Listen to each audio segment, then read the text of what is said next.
Halo Mas sekalian, Assalamualaikum warahmatullahi wabarakatuh. Kita berjumpa lagi pada sesi yang kedua mengenai Pancasila sebagai dasar negara. Baik, saya akan coba share berbagi layar.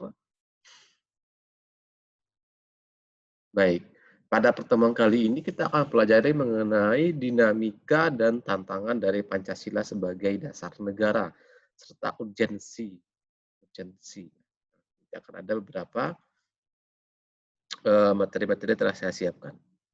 Nah, yang pertama, Pancasila sebagai dasar negara itu mengalami dinamika dan perkembangan yang cukup beragam ya, cukup bervariasi mulai dari pasca kemerdekaan, pasca diresmikannya pasca kemerdekaan melalui pembukaan Undang-Undang Dasar 45.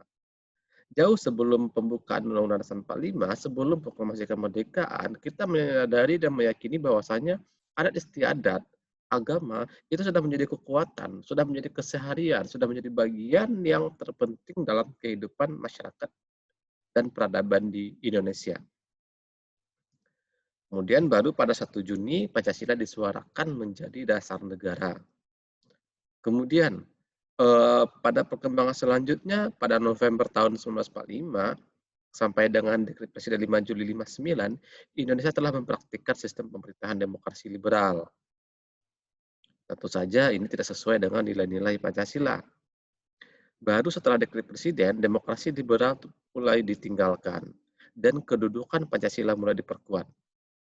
Yang mana kedudukan yang diperkuat ini justru membuat celah bagi kelompok komunis untuk mempraktikkan, untuk menginginkan agar negara berdasarkan pada sistem komunis. Sehingga hal itulah menimbulkan banyak pemberontakan di Madiun dan puncaknya di 30 SPKI. Peristiwa G30 SPKI lah yang kemudian menjadi peralihan kekuasaan dari Soekarno ke Soeharto, dari Orde Lama ke Orde Baru.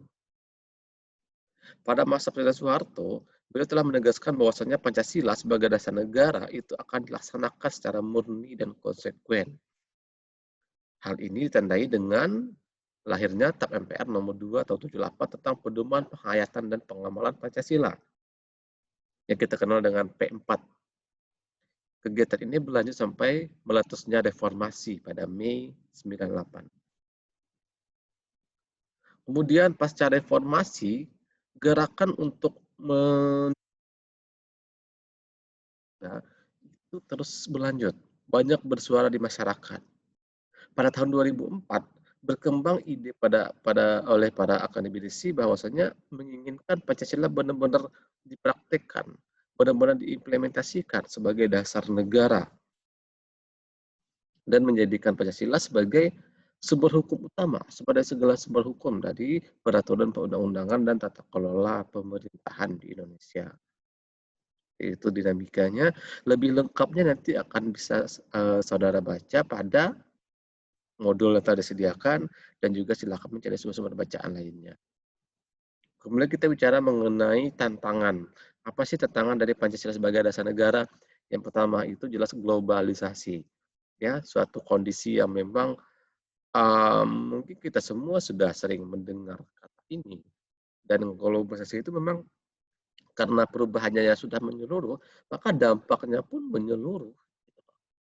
Dampaknya pun menyeluruh. Dan konsekuensi dari Pancasila sebagai ideologi yang terbuka, maka Pancasila juga menerima segala bentuk perubahan tadi. Tentu saja perubahan yang sesuai, perubahan yang memang sudah difilter, yang sudah disaring sesuai dengan bangsa Indonesia. Namun ini menjadi tantangan, gitu. Karena perubahan yang menyeluruh itu bisa menyangkut ke semua aspek kehidupan. Artinya pada batasan mana kita harus menyaring, pada batasan mana dampak globalisasi itu harus kita tahan, harus kita redam gitu sehingga tidak mempengaruhi kehidupan. Nah, ini menjadi tantangan yang utama. Dan selanjutnya adalah ketika seiring dengan globalisasi maka berkembang pula ideologi-ideologi lain yang tidak sesuai dengan Pancasila. Komunisme jelas tidak sesuai dengan Pancasila. Kemudian sekularisme ketika ada sekelompok orang yang menginginkan adanya pemisahan antara pengelolaan negara dengan kelompok agama. Gitu.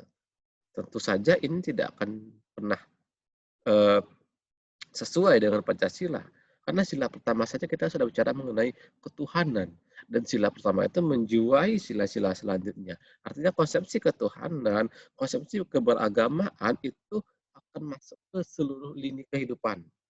Jadi tidak begitu pun dalam ke sistem politik dan pemerintahan. Jadi tentu itu adalah hal yang mustahil untuk dipisahkan. Yang ketiga, liberalisme atau kebebasan. Kebebasan tanpa batas. Bagaimana setiap orang menghargai kebebasan individu yang lainnya. Sebenarnya pada kondisi tertentu itu memang apa namanya diimplementasikan, memang dilaksanakan.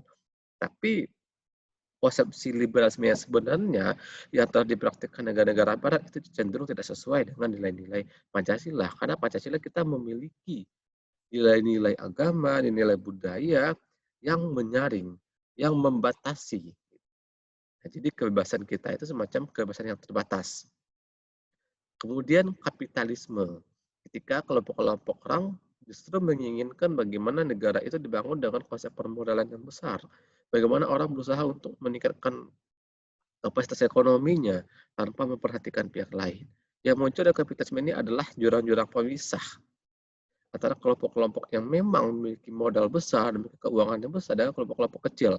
Sehingga pada gilirannya yang muncul adalah persaingan yang tidak sehat.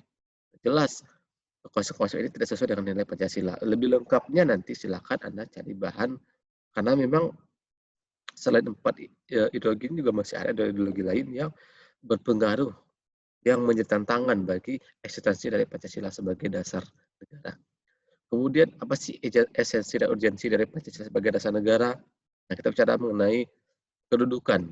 Nah, bagaimana sih kedudukan Pancasila sebagai dasar negara? Yang pertama, sebagai sumber dari segala sumber tertib hukum di Indonesia. Sebagai norm, sebagai stat fundamental norm. Kemudian Pancasila sebagai dasar negara itu meliputi suasana kebatinan dari Undang-Undang Dasar 45.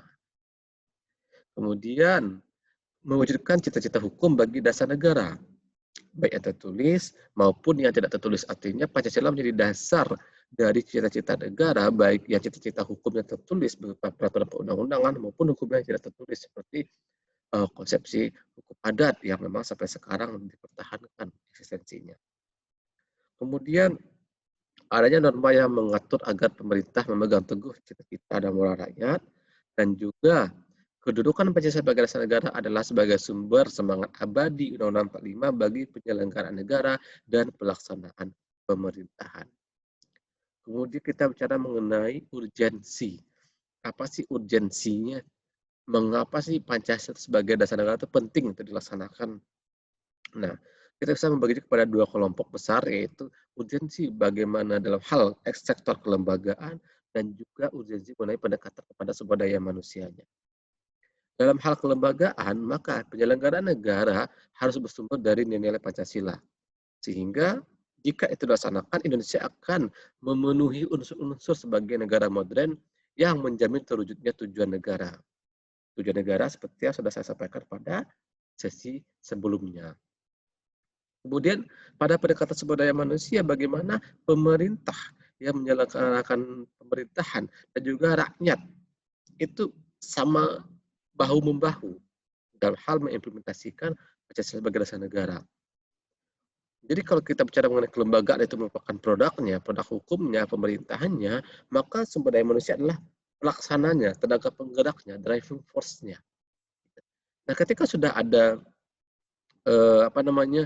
korelasi, sudah ada hal ini dilaksanakan, maka yang muncul adalah good governance, suatu tata kelola pemerintahan yang baik.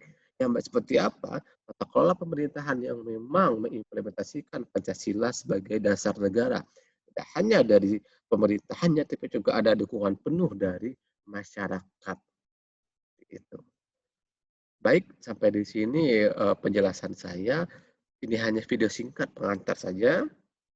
Untuk sumber bacaan lebih lengkapnya, bisa Anda baca dari modul yang telah disediakan, dan juga Anda diperbolehkan untuk mencari sumber-sumber bacaan lain. Sekian, terima kasih. Assalamualaikum warahmatullahi wabarakatuh.